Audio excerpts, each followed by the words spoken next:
Instead, feedback needs to be really specific and really clear. That way, students are more likely to know exactly what we mean. Any time that we can reduce ambiguity, doubt, and confusion, our feedback is far more likely to be actioned. It's so easy to throw away generic comments to pupils every day. We might say, good job, well done, excellent work.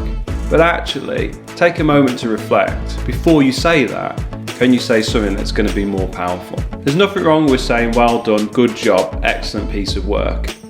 But actually, the next step is to say why you feel that. What was good about it? Why have they done so well? You need to elaborate on that. That's really important to actually give the context for that initial praise that you've given them.